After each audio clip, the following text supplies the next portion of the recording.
No is a tricky word in theater entertainment. I don't love saying it. Most of these things wouldn't be issues if the staff at all levels was more diverse.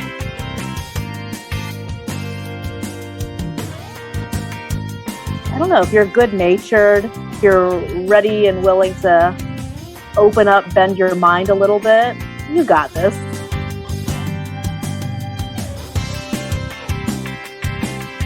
I hate all of it.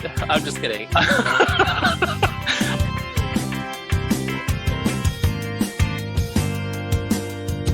Welcome to the TheatreArtLife podcast, and hello. We're putting the spotlight on those who create live entertainment around the globe, the culture creators and the backstage masters. My name is Anna Robb. And my name is Anna Aguilera. On this episode, we will be talking to Elisheba Ittoop and Kevin McCoy about sound.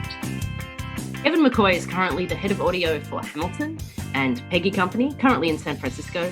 And Elisheba is a composer, sound designer, and audio producer, currently based out of New York. Hello, guys, and welcome to the show. Hello. Hey. We're very excited to have both of you here, and we want each of you to begin with by introducing yourselves and what you do for a living, so we know who does what. I'm going to start. My name is Elisheba Ittoop. Yeah, I'm a sound designer. I'm a composer. I'm an audio producer.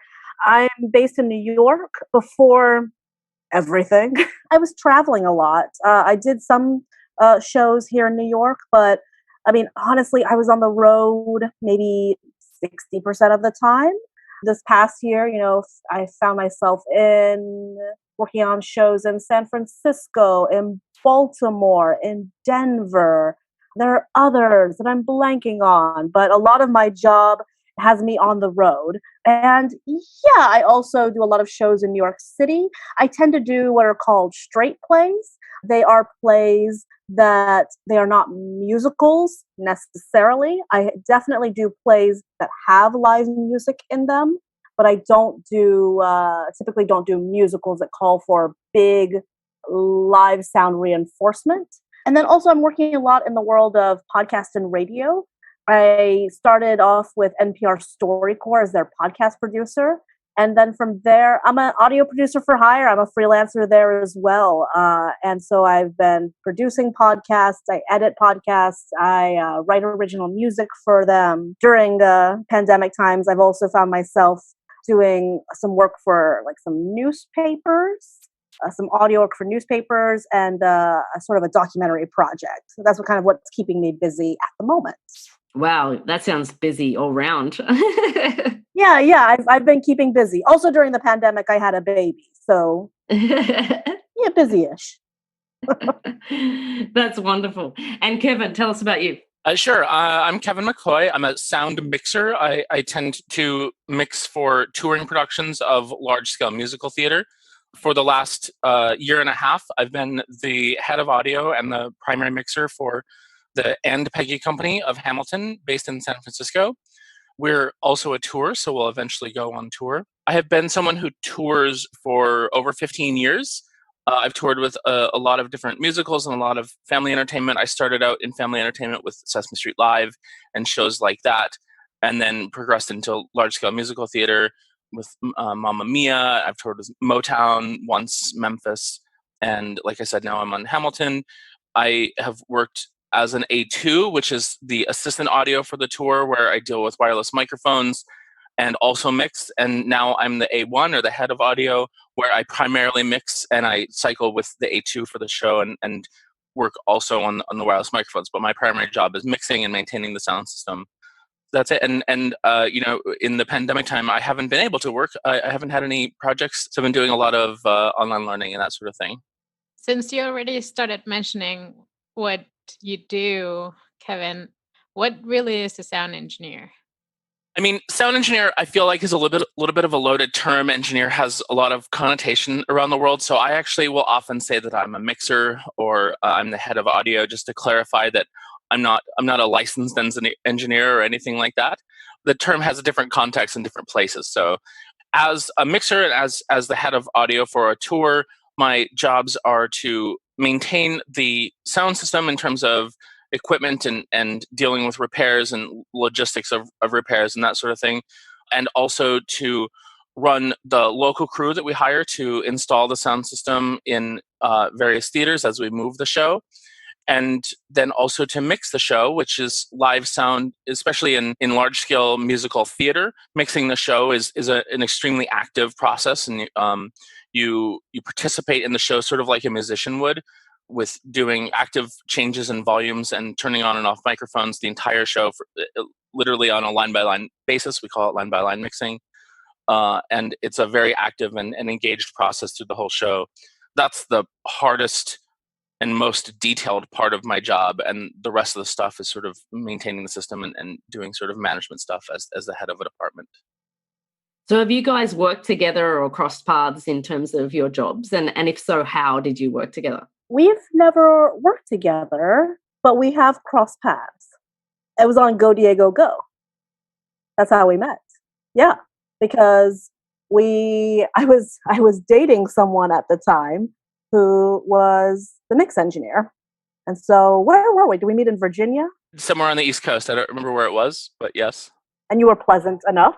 I was just going to say, we sort of work in like just slightly different parts of the industry. So one of the reasons beyond like Elisheba's fantastic personality and our banter, which is just really great, is that it's really helpful that I feel like we've maintained a friendship, is that it's helpful, I think, for each of us to sort of keep contact with the other parts of the industry and just kind of learn how other people are doing things and that sort of thing. That's, at least for me, I don't know. Yeah. It's kind of wild that we haven't worked together. We get along so well. That'd be pretty cool if we work together someday. But yeah, since Go Diego Go, we've maintained like a friendship. We talk regularly-ish. I feel very aware of like what's going on in your life. But it's a little like, I think sitting here being like, wow, yeah, we haven't worked together. But no, but I think it's interesting because just describing what, you both do, it seems like the gamut of what people do in sound can be very, very wide. Like, and there's many different avenues that you can pursue. And you do some composing as well, right, Elisheba? You do composing. So how did you start? I mean, you started obviously by playing an instrument. What did you play? How did you get into this? Well, so my instrument that I'm deadly with is it's voice, which there's always like there's debate over like, is voice really an instrument? It is, and I can do some pretty cool things with my voice. But also, I studied opera and classical voice for a very, very long time. I thought I was going to go down that career path. And actually, my brother and sister did. They are singers. They are opera and classically trained singers. And how did I get into this? We're all a family of singers, and getting into sound was kind of a fluky accident thing. I got into school for acting. I thought I was going to be a musical theater actor for a while, and then I got accidentally placed in a sound design class. And I kind of, went with the flow and was like, oh my gosh, I actually like this a million times more. I can help people tell stories. I put on headphones and I can manipulate sound and create worlds. And that's what sound design is. It's world building. For me, with, design and original music, I'm world building with content. I am manipulating content to make new content to kind of aid and abet storytelling. I think what Kevin is doing is world building. He is like another, musician, another actor when he's mixing. He is really helping, shape the narrative. So I think what overall within sound design, like what we're doing, or what we're doing is world building, but how we approach it is very different. Now, Kevin, I liked what you said about your term as engineer is a loaded term. I think people just think different things. Yeah, so as a composer, I got started, that was after grad school. It was that person I was dating, Kevin. I was doing a show. He was asking me how queue building was going for that. I was like, I think the world sounds like this. And I kind of like hummed something. And I was like, but I can't find a piece of music that's like that. And he was like, that was pretty cool. You should do that. And I was like, what? He was like, you should write that out. That should be a thing. And I was like, oh. From there, I didn't tell that director that I'd never composed before. I just composed music and I would present him with cues and go, eh? And he would go, oh, this is beautiful. Could the cello do this thing? And I go, yeah. And then I don't know. I didn't know. So then I'd go back and I'd like all night, hammer away at this, like pull my hair going, oh my God, what did I agree to do? I don't know what I'm doing. And then at some point I'd be like, oh wait, yeah, I made the cello do that thing. Okay. So that's something I always tell like young composers, young sound designers, young people, just fake it till you make it. You'll get the hang of it. It might take you a couple of shows to like really figure out what you're doing. I'm learning so much about composition. I learn a lot about sound design to this day. But I don't know, if you're good natured, you're ready and willing to open up, bend your mind a little bit, you got this. What would you say it's the difference between composing and sound designing? Difference between composing and sound design. Almost all the times, I'm the sound designer. Only sometimes am I also the composer. They are two very different jobs in my mind. Let me start back. So with both sound design and composition, I'm given a script. I read through the script. I form my own ideas of what I think this play world is. Then I sit down, I have a coffee with the director. I hear from them what they think the play world is. That helps like re-inform what I think the play world is. I go back, I start putting together, playlists of what this world might sound like. This is not necessarily like cues of the show. I just want to kind of get a feel of this play world. Director and I kind of back and forth that a little bit. I get some tracks from them. Again, not necessarily sound cues in the show. Then, the design team starts coming in and we start having conversations together. And then we get, into the tech rehearsal process. And I tell people like tech is like absolutely my favorite part of the process. It's a brutal part of the process because the days are really long and the turnaround time is so short. But that's where we can really, as a team, come together and try out all the things we've been, really smartly talking about. Now we see if the things are actually working together. And it's just my favorite part of the process. Now, the difference is that, with sound design, I'm with my team, I'm implementing a sound system to play back the content. I said that I don't do a lot of musical theater, but there's still times where I need to do with some live sound reinforcement. I need to mic up, this violinist who is parked on this side of the stage, and every now and then, like, they are playing live for the show, or at this key moment in the show, our 4 actors have big reverb on their voices. So my team and I are implementing the bits and pieces to make that work. I don't do that as a composer. I do not touch the system when I'm the composer. If I'm just the composer, it's all very tricky when I'm both the things. This is where it's very important that I have a great associate on my team and or an assistant. It's, again, I don't do a lot of musical theater these days, but it's great to have a great mix engineer on board to help me navigate what this world sounds like. A lot of times I'm bringing on an A2, a mic engineer, if we have mics on the show. And I know I keep sort of roundaboutly answering your question. To go back to composition, there I am tasked with writing original music for the show. Sometimes it might also mean teaching the actors to sing the music in the show. Sometimes it might mean if there's another instrument, if there's that violin, a guitar, I'm tasked with, bringing on maybe a music director, someone who's a little smarter than me on the instrument side of things. And together we're teaching the actors, how to play through the music. But as a sound designer, I am not creating the original music. As the composer, I am. It's so weird to talk about. I'm basically 2 people when I'm hired to do those things, but I am but one person. Multi-skilled. Yeah, and I have to remember that there's a conversation that has to be had before we start the process fully of, remember everyone, I'm 2 people. Yeah, doing one job. So, Kevin, what's your favorite part about what you do, and like, how did you get into particularly the sound area of, sound that you are in, and why did you go down that path? I definitely came into it from, I guess, sort of more of like a practical point of view that I didn't really know what I wanted to do when I left school. I left school without a degree, and I just kind of knew that I wanted to do theater and that I was pretty good at doing sound. And I moved to Minneapolis and freelanced there for a little while and figured out that I wanted to tour. I worked with some people who had been on tour, and they told me stories of tour, and it sounded excellent. So I figured out how to go on tour. I toured with Family Entertainment for quite a while. Doing sound for that sort of thing is a lot more of like it's less of an artistic endeavor and more of just sort of a logistical endeavor, setting up the sound system and basically making a pre-recorded show or a show with very few live mics louder.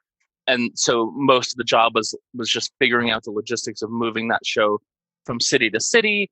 We did a lot of international work with that company, and so we moved the show from country to country a lot. I did a lot of I spent as much time figuring out how to load different kinds of trucks as I did figuring out how to do sound. It's part of the job, man. Right. Yeah, for sure. And it remains part of the job. It's just that as I've gone further into doing sound, I think more about the artistic and creative side of doing sound than I did back then. And that's what's fascinating, because your stuff has got such a logistical aspect, from packing trucks to getting it done, as opposed to Elisheba, who's more on the creative development phase of it, right? So you're on the execution of it. Yeah. There's still like a logistical side to what I'm doing, because I think there's also a very like artsy fartsy, for lack of a better word, side of what Kevin's doing. I think what's for the most like forward facing thing with our jobs though is like, yes, more content art on my side, yes, more logistical on Kevin's side. But explain the artistic aspect of yours, Kevin. You enjoy that as well. So how does that play out in your role? So I actually I switched to doing musical theater from doing family entertainment in 2010. I was 29 at the time, so I was well along into my career, and I was hired as the A2 for a tour of Mamma Mia, and sort of got there without really knowing what the job entailed, other than it was sound, and I did sound, so clearly I should do this sound job. And we set up the show, and I did my A2 stuff, dealing with the wireless microphones and that sort of thing backstage, which people helped me figure out, and it was similar enough to the stuff I had been doing that was fine. I had to go and learn how to mix the show. And up until that point, my experience of mixing a show had been, pushing faders up when actors were on stage and pushing faders up for a pre-recorded playback track. And I went out and watched the show, and they scheduled like 2 or 3 weeks for me to learn how to mix the show. And I was like, this seems excessive, but okay, thanks. And I went out and watched the show get mixed for the first time, and it blew my mind. And I was like, oh, this is definitely not what I thought it was. And I also said, I don't know if I can do this. I was like, this looks hard. I've never done this before. I don't know if I can do this.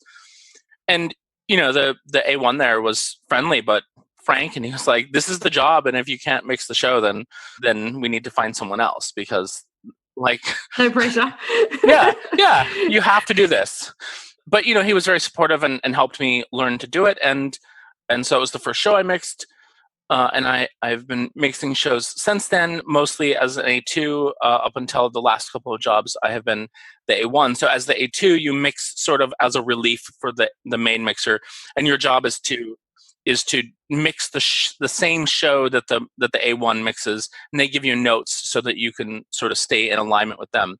As the A1, you're mixing a show that the sound designer has set for you. So your job is to interpret the wishes of the sound designer, but you get a little bit more sort of artistic freedom in that you're dealing with the changing environment every night of different performers, different audience reactions, but also you're dealing with the changing space as you tour a show, moving from city to city. The sound designer doesn't come out for every city and reset the show each time we move.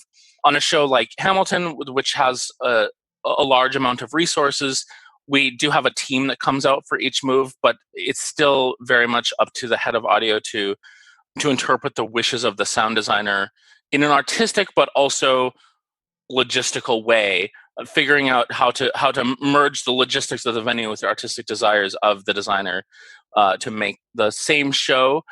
It's not so much about making the same show as much as making the same feeling or experience for the audience from city to city, so that the audience in one city is feeling like they've seen the same show, even if there's slight differences from another city.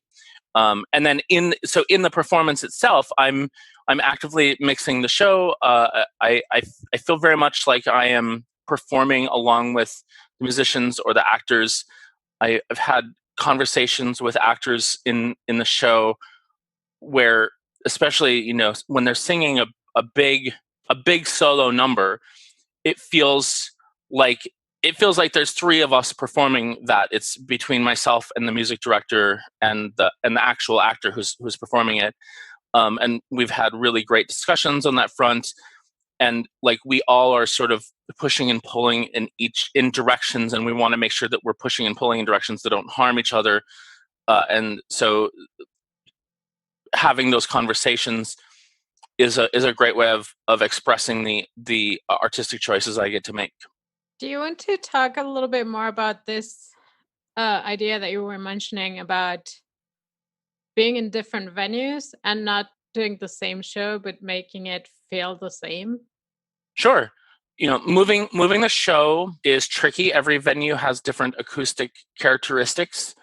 Every venue has different logistical characteristics. Starting from just figuring out how to load the show in on time so that you actually have a show for the audience to experience usually on Tuesday night. Yeah, step one is make sure you have a show, and figuring out where the speakers get placed, figuring out where the speakers get pointed.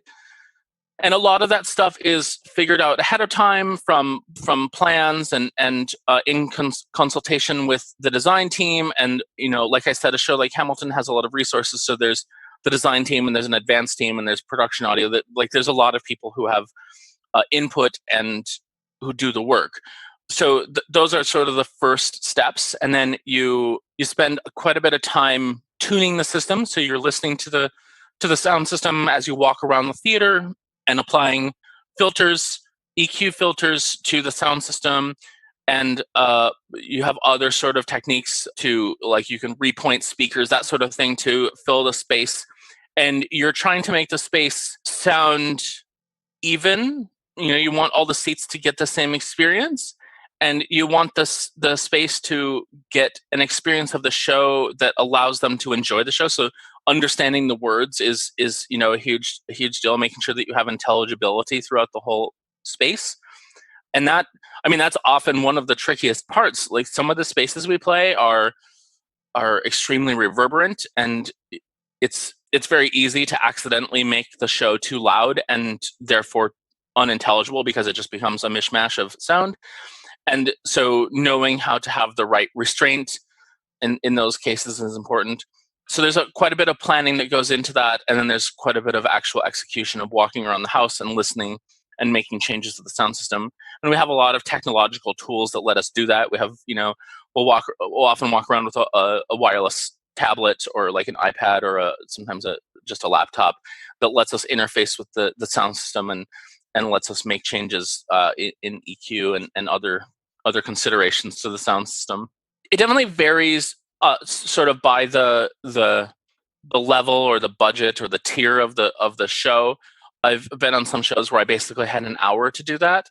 Hamilton has more time and a larger team, so there's more people available to do it in that amount of time. But usually you're loading in basically a day and a half on most shows. It's anywhere from like kind of 2 days to basically a day, and we're sort of at the day and a half part mark here. But a fair bit of that is just physically getting the show in the theater.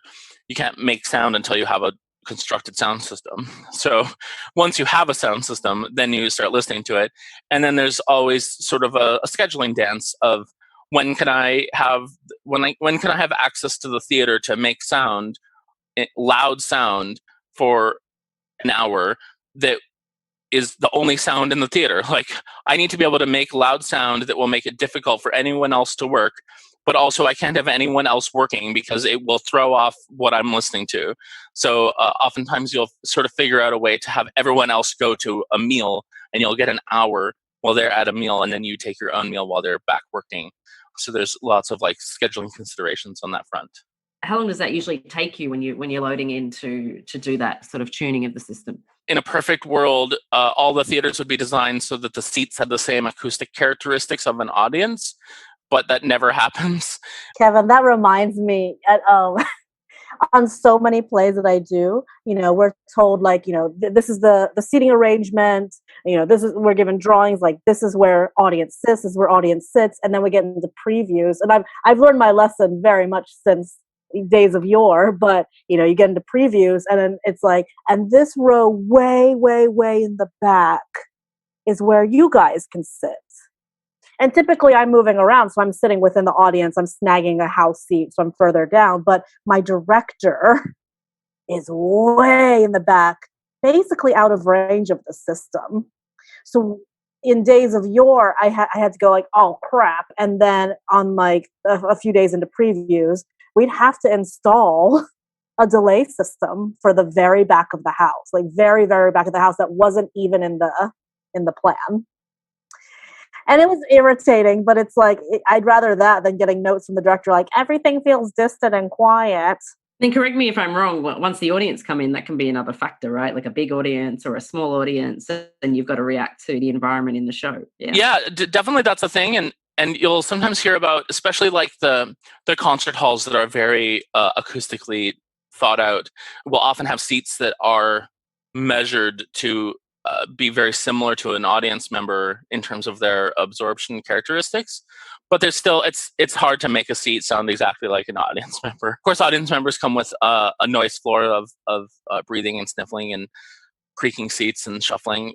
And so they definitely bring a factor. And knowing how well sold the house is, we're fortunate on this one that the house is almost always sold out. But on other shows, that is a consideration. I will often try to go to management or to the box office if I'm told to just go straight to the box office and see, printouts of what is sold. If we haven't even sold a whole section of the balcony, I don't want to send sound energy up there to just have it bounce around and muddy up the sound for other people. So that's definitely a consideration that I try to address when possible. But you can't you can't always address it. I played a house once where there were some side boxes that I couldn't hit the side boxes and also effectively fill the balcony.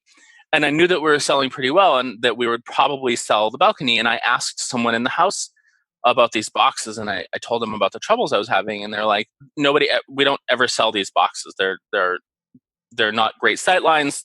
They're just basically never used.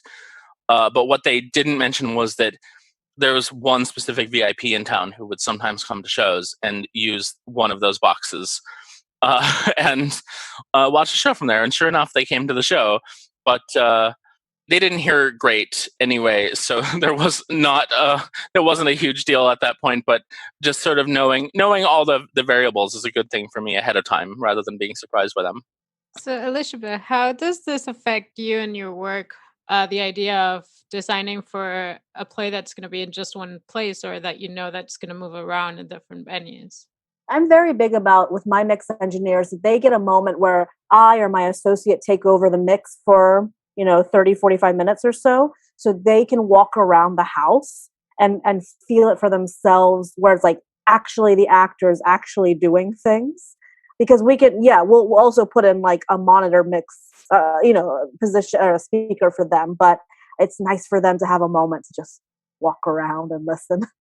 So most of my shows tend to stay in one place. And as I say that, I can think of several that have like moved. They have maybe done so well that we need to put them into a bigger venue. They're doing a remount of it and putting it in a different space. I've had a couple of shows, that they decide like, and actually we are going to do a tour of this. So scratch what I said. To answer your question, it's great to know beforehand if this show is going to move. It's just great for planning purposes. It doesn't always work out that way. So a lot of what Kevin said rings true for what I do. I'm still, my associates and my team and I, we're mapping out what the system wants to be. We're doing this well in advance of technical rehearsals. We get to our system tuning day, and same as Kevin. Like, our big goal is we have the system in place. Let's get this room sounding as even as possible. The way a lot of theaters are, that might not be possible. Like, this seat way up here, because of architecture, may sound very different from this seat, but we're really going to try to get things sounding as even as possible. Our big goal is even spread. It's also intelligibility. Kevin, I liked what you were saying. There's a lot of times, we'll get a note, oh, I can't hear this actor, I want them louder, when actually the note is, I can't understand the actor. Because if it's all garbled and you're just making it louder, it's still garbled but louder. That's not good. So a lot of my job is it's helping decipher some of those notes. I would never tell a director, no, that's not what you want, but I'd help them understand, hey, actually, I think there are a couple other things we need to tackle, and it's maybe not a level thing. And actually, while we're not usually, we're not noting ourselves, and like, we can be aware of our own system limitations. It's hard to mix if you're distant. So we actually have little speakers that we can install in our soundboard that give us just a little fill just to the mixer, because no matter how much I know that the system is louder for 99% of the audience, it's still very hard to convince my brain to mix the show at the appropriate level. So we'll sometimes add those little speakers to make it easier for me to mix appropriately. I don't know, Kevin, if you've heard Nevin say this. I think it was Nevin who told me, like, most of his job is actually psychology. And there's a little bit of sound in there. That's how do you cultivate that kind of learning? Is that through time, through experience? That's certainly the real sort of detailed skills that you guys develop over time, right? Being able to interpret what people are, somebody who doesn't understand sound and they're giving feedback, and you're saying, okay, this is what they're saying, but they really mean this. Like, that's a skill. Yeah. It's one of the smartest things that I've heard about what it is that we do. Because sound is such a weird, intangible thing. Everyone has a different experience of it. It's colored by so many things. I've worked with a few directors who have pretty profound hearing loss. And we have to figure out how to, like, compensate for that. A lot of times with those directors, there has to be a level of trust that they know that I'm doing something a little more intimate that is not fully registering for them, and they trust me completely. It's that's probably a very scary thing for them. So it's like, yes, like, there's a level of skill I think, Kevin and I have to go, not bluntly go like, you're wrong. It is this. I think it's a level of skill. It's some tact. And I think it's also trust. I'm sure, Kevin, for you, like, talking with your team, like when you first got brought on versus talking to your team now, like you all have built a level of trust together. So many layers to the job, really, isn't there, in terms of what you do? Because there's going from your practical logistics, the artistic, and then this other layer of managing those people. It's and like you said, but people interpret and hear audio and sound in very different ways, and so it's not like people seeing the lighting, or it's just an intangible thing. It's amazing. Yeah, I think that trust is actually really the biggest component of it, because if the director doesn't trust you, they're just going to think that you're bluffing your way through the problems when you're talking about sort of the nuance of it. And so building that trust at all levels, I don't usually interface with the director, but I'm interfacing with the designer. So making sure that the designer and sound team all trust each other, and then that the designer and the director trust each other, all of those things are extremely valuable to allowing that sort of nuanced discussion to happen. Oh yeah. Yeah, definitely. It's not just sound effects. And the other layer of that both Elisheba and I have to deal with is the trust between the performers and ourselves. The performer has to trust that, especially, this is especially true in musical theater, and I would imagine that it's true throughout the realm that, performers are on stage and they're not hearing at all what is good. They're not hearing the performance that we're creating for the audience. They're hearing their part of the audience. It would be like sitting in an orchestra right next to the oboe, and it's like, wow, this is a lot of oboe. Can you turn down the oboe? No, because once you're out in front of the orchestra, you get to hear the entire thing. And so the performers need to trust the designer, and they need to trust the mixer that we're creating a performance that's good and that reflects well on them and showcases their talents. I would say that is the trickiest relationship that I have, is making sure that the performers trust that I'm presenting them well, and that when they ask to hear things, it is common for them to ask to hear things that I can't let them hear. Like, they often want to hear more of themselves for sort of the comfort of knowing that they're singing the right notes, which is almost entirely psychological, because they're already singing the right notes. They don't need to hear themselves, but they want that comfort and that sort of reassurance that they're singing the right notes. And just because of physics, we can't let them hear that. They're wearing a microphone that is omnidirectional, and if we send their signal back to them, it will create feedback. It'll create squealing feedback. And so we have to say no to that, but we have to say no in a way that lets them know that we're aware of their concerns and understand their concerns, and that we'll let them know if their performance isn't right. Like, if they're having pitch problems, we'll work with them and the music director to find the way to address those pitch problems, even if it's not giving them more of their own voice back to them. Yeah, a lot of times, in those instances, it's like, so listen, know this, but let me tell you what I can offer you. So I'm thinking about, in West Side Story, I did a production of that where it's like, no, I can't send voice to you, but in this moment, the piano is doing this thing that I think if I send you a little more of that, that's actually going to be the key thing that helps you. So yeah, it's a careful dance, like with the performers, the music director. I love, a good music director can be your best friend. So I try and get them on my team as quickly as possible. How do you address all this when you change genres? Like, saying if you're working with an orchestra or musicals, as you mentioned, or if you're in a concert or a festival or just straight theater or private events. I don't know if you've worked in some of those. I guess we all have. So how does it change? I guess for me, I've worked almost entirely in musical theater for most of my time, but I have done some concerts. I've done like benefits with the cast of the musical I'm working on. So like, we'll go out and do like a benefit concert at another venue, and I'll come and do sound for that. And in those cases, that is 100% about the trust that I've already built with them, mixing the musical, that then they'll have the same experience. Hopefully they can have the same experience at that benefit of, oh, I'm not hearing myself, but I know that Kevin's out there and that it's sounding fine. I worked for a sort of a theatrical circus for a while, and they were having trouble. They had a sort of a star performer who was like a pop star, and that performer wasn't having a great experience sound-wise in this performance. And so I flew out kind of at the last minute just to like see what I could do to help.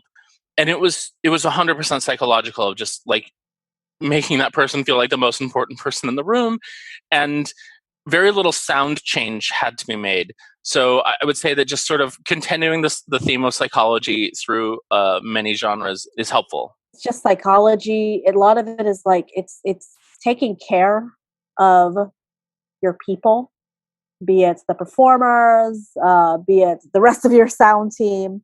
It's taking care of people from, gig to gig, whatever genre entertainment you are doing.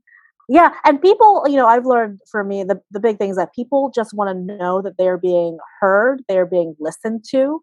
I think that fixes so many things, like just kind of cuts things off right at the pass. Is if they feel listened to, it things don't escalate in weird, unmanageable ways. It's very important to me, if I have, monitors set up over the stage or backstage, that I am also putting ears on them, that I am listening to what the actors are listening to. I want to make sure kind of that first day of tech that they feel taken care of in monitor world. I think that's really important. Yeah, just listening to people, not saying no, saying, I hear you. What if we did this? No is a tricky word in theater entertainment. I don't love saying it. And people don't like hearing it either.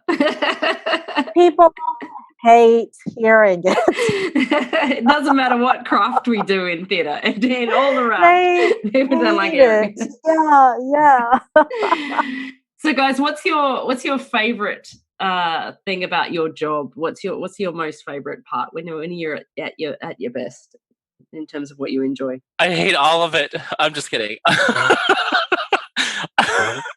Definitely, there's a few things that I really enjoy. Sort of the interaction with the performers is great, feeling the crowd, but the definitely the top thing is the sense of flow that happens when I'm mixing is super magical. Like I said, it's sort of like playing an instrument, and playing an instrument with a bunch of other performers who are, really some of the best in the world, is pretty magical.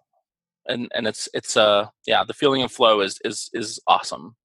And on the back of that, do you have a favorite show that you've mixed? Oh, I mean, Hamilton has been my dream job since I saw Hamilton on Broadway. So it's definitely Hamilton, which is... You're living the dream, Kevin. You're in it. That's awesome. Yeah, it feels kind of gross to say, but it's true. Pandemic. We just need the pandemic to go away now, so you can go back to it. And you, Elisheba? So to answer your question, so it's like what's my favorite part? I'm gonna push back a little and go, first off, the most tense part of my job is when we start tech. It's the first hour. What is that? Hour 10, hour 20 until the first equity break. What is that? Hour 10. That first hour 10 is so stressful because we're putting together our language that we're going to use for the rest of tech and the rest of previews. We're trying to figure out how we as a team talk to each other. And that is, for me, like the most tense, stressful time. It determines so many things. So I'm getting better about that first block of time before the first equity break. But it's a very intense time for me. So I love tech rehearsals after that moment, after that first hour 10, hour 20, when we come back from break. And then, like my most favorite thing is just that moment where, especially with a lighting designer, where we're like, and I guess with all elements, like we're working on like a cue, a transition, and then all the elements just come together, and then suddenly it's like, whoa, look at this cue. It's so amazing. We did it, you guys. Knowing that it's going to shift in previews, but that first moment where it's like, we made a really beautiful thing that also tells the story. I love moments like that. If you could change anything about how your specific jobs or disciplines work or how the industry works, what would you change? I think we both have a list. I bet there's an awful lot of overlap. Yeah, this is a whole other episode. Sounds like Kevin's got a list. Kevin's got a list. Should we extend the podcast time for this? I have a feeling this will probably be some back and forth. This might trigger some things for us, but for me, the first thing that came to mind is 10 out of 12s. We've got to do away with them. Explain to me what are 10 out of 12s. I don't know. A 10 out of 12, it's a 12-hour day. There's a 2-hour dinner break in there, and you are going for those 10 hours. And you're going during your dinner break. That's what happens for sound designers. It's maybe the first time the theater is really quiet. and I'll try and like sneak in some programming listening time in there. It means that my team got in, if it's a 12 o'clock start, my team was there at like maybe 10 a.m., maybe probably earlier to, tackle the list of notes that were generated from the night before to, this speaker is crapping out on us. Well, let's take it down. Yeah, we need to like get this new driver in. Let's get it up. So I have a team that's been there since maybe 8 a.m. So by noon, the start of tech, they're already a little dead. And so certainly by midnight, they are wiped. I'm wiped. That's where you start to get into people just not being very pleasant. It's just I think 10 out of 12s, I'm going to say it, are really toxic.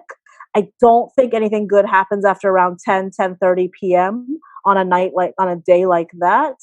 I think we should do away with them. Kevin, when I was in San Francisco, I was working at ACT, and I don't know if it's a hard and fast rule for them, no 10 out of 12s, but on that show with the artistic director directing, Pam McKinnon, her big thing was, we do not do 10 out of 12s on my shows.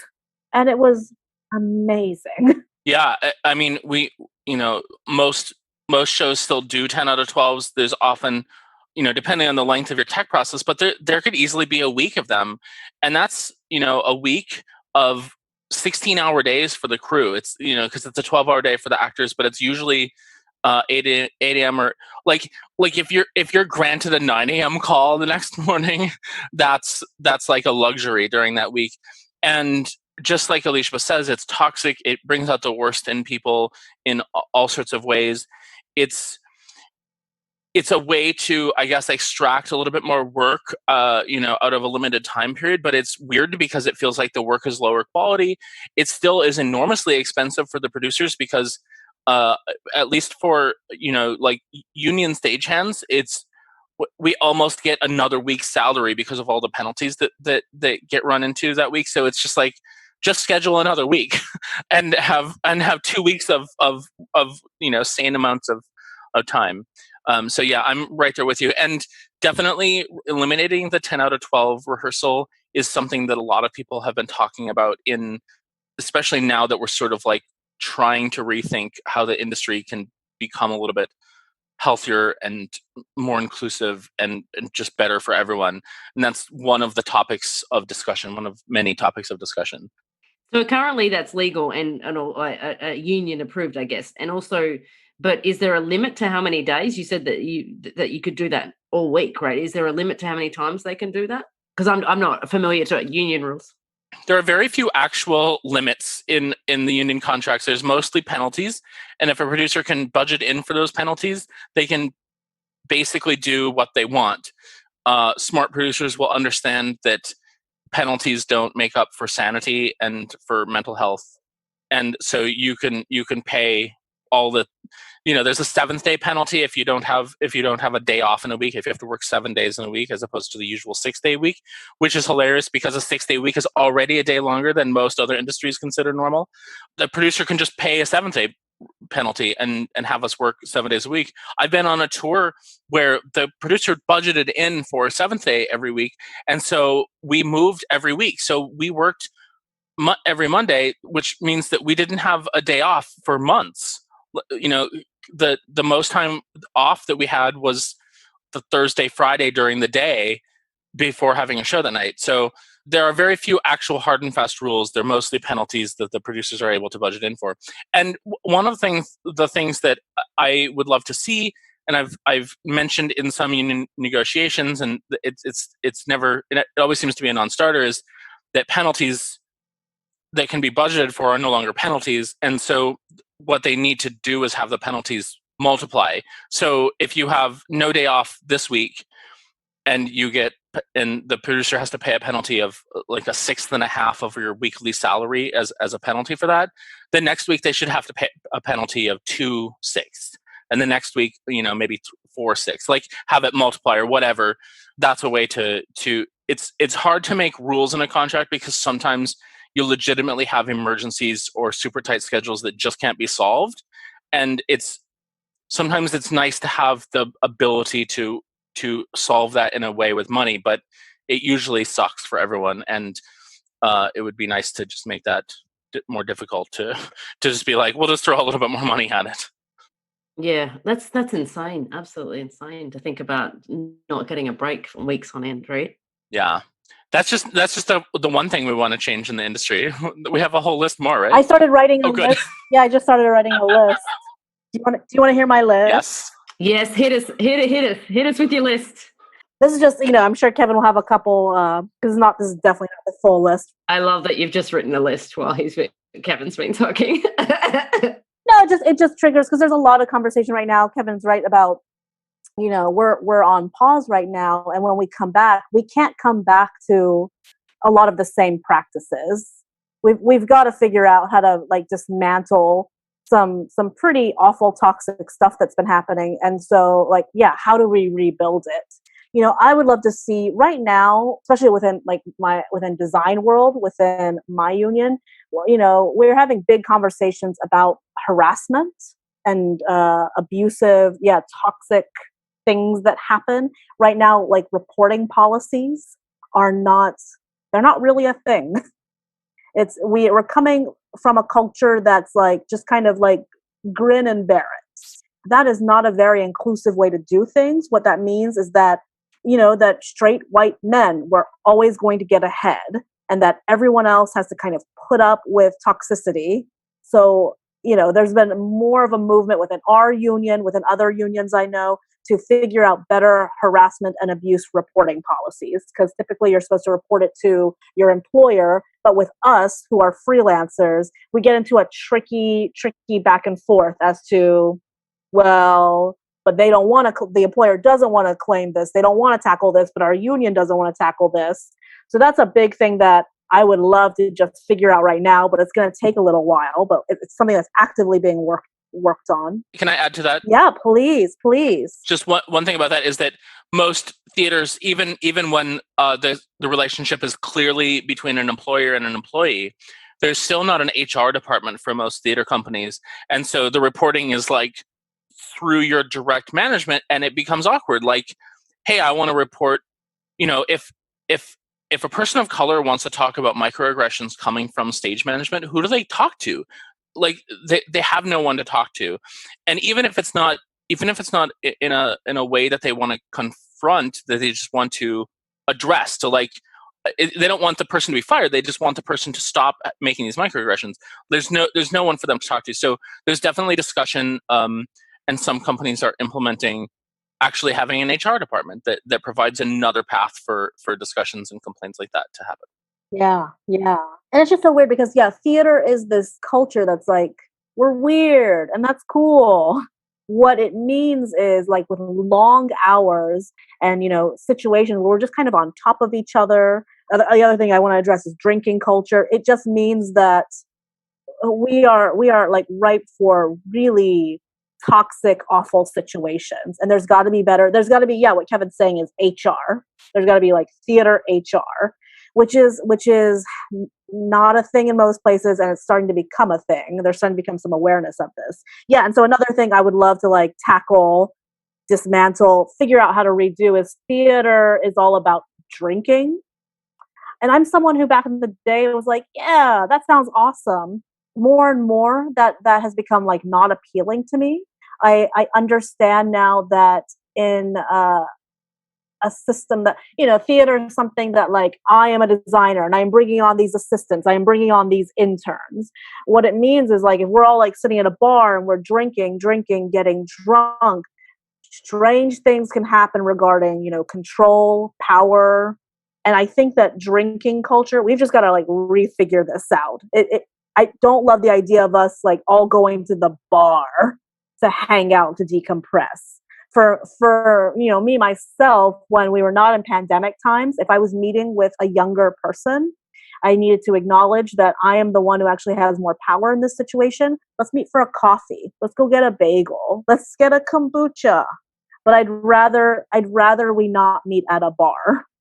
I know that when I've brought this up to people, I've had some people be and I get it. Drinking is fun. I'd love to figure out a way where it is not theater I guess it is part of the culture, and like you said, if it's not, you don't want to be excluded from the gang if you don't like to be doing that in your post show or as the thing. And I think it's not like it's an important issue if somebody doesn't feel like they fit in because they're not part of that culture. I'll actually say that. So I don't drink, and I have never drank. It's definitely been and a little bit of an issue. Like people are like weirded out that I don't, or that I don't want to go and hang out at bars. Like it's definitely a thing. And I mean, I have plenty of other advantages that make it easier for me to sort of navigate some of these issues.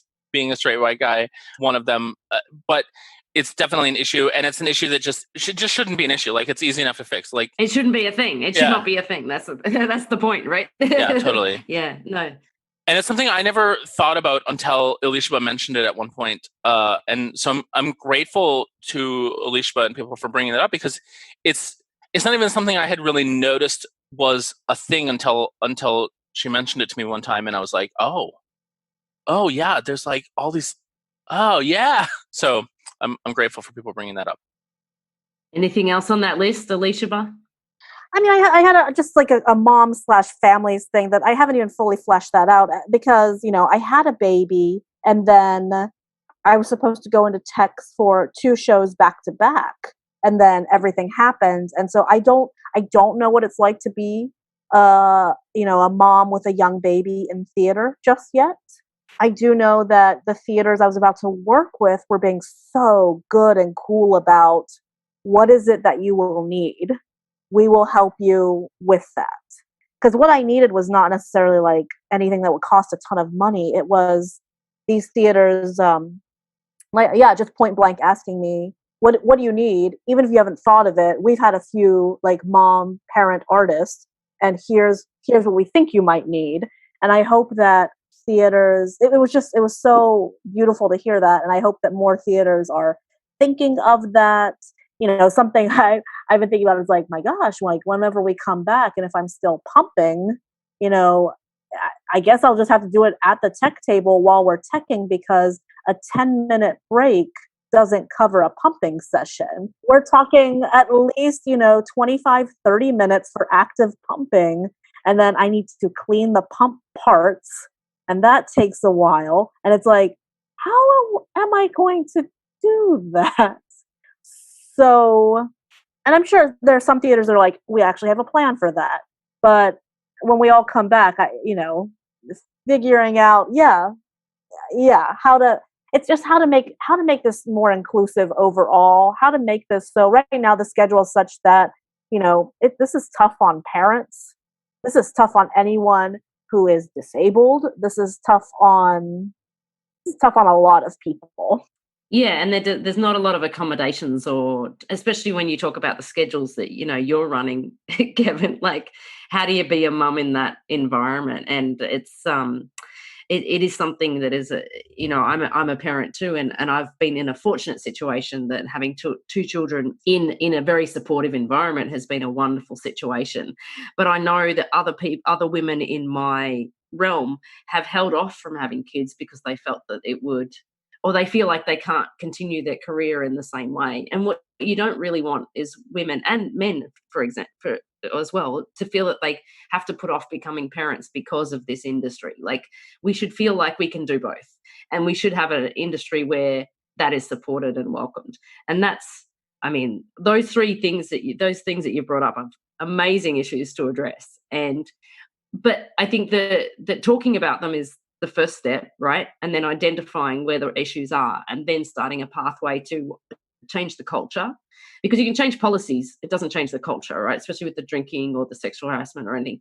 Change what's acceptable, what's not acceptable, and then creating that space. And it starts with the awareness. So thank you for bringing those issues up. I think that's really important for us to really put it out there.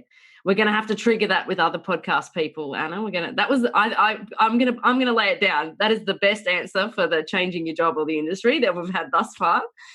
And I'm also going to remember that the seat cannot be an audience member quote for a very long time.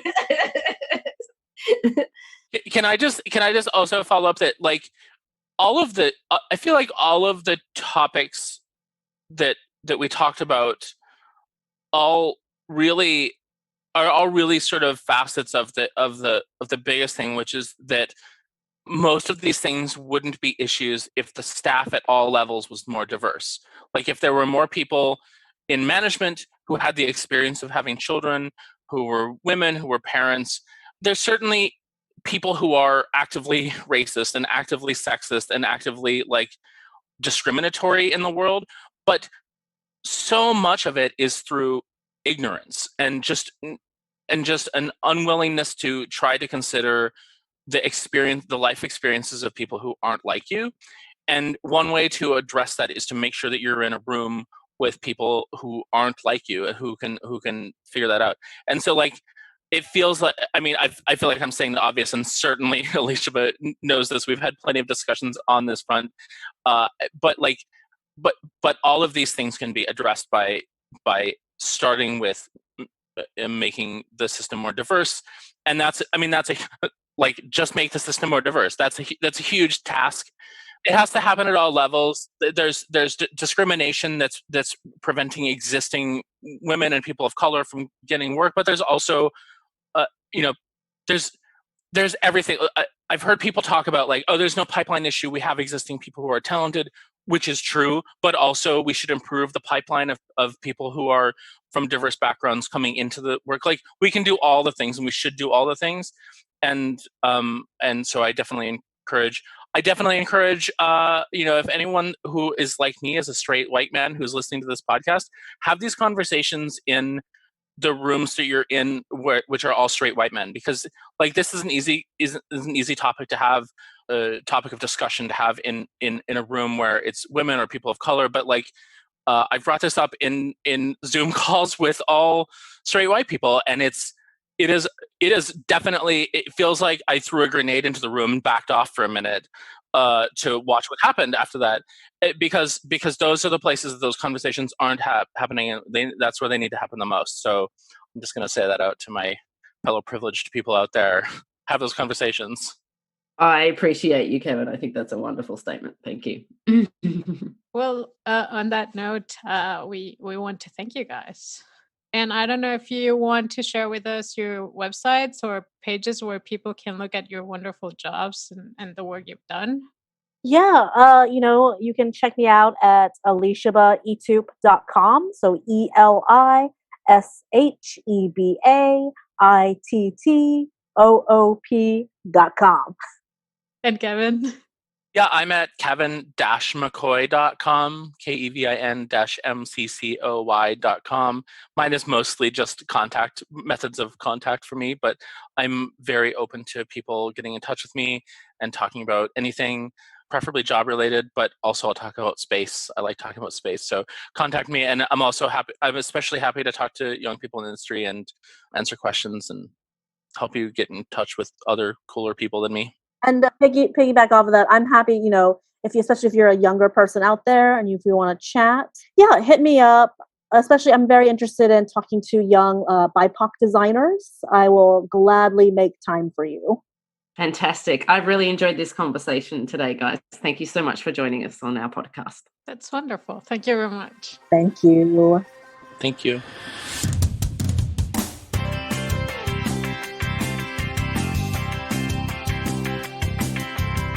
Please write a review on our podcast, wherever you listen to your podcast, and let your friends know about us. You can learn more about Theatre Art Life by visiting our website at www.theatreartlife.com. And you can also follow us on social media and leave your questions and comments on Facebook, Instagram, LinkedIn, Pinterest, Twitter, or YouTube. We want to thank David Sire for composing the music for our podcast, and Michelle Shirata, who is our sound engineer. We are your hosts, Anna and Anna, and this is the Theatre Art Life podcast, where we put the spotlight on those who create live entertainment around the world.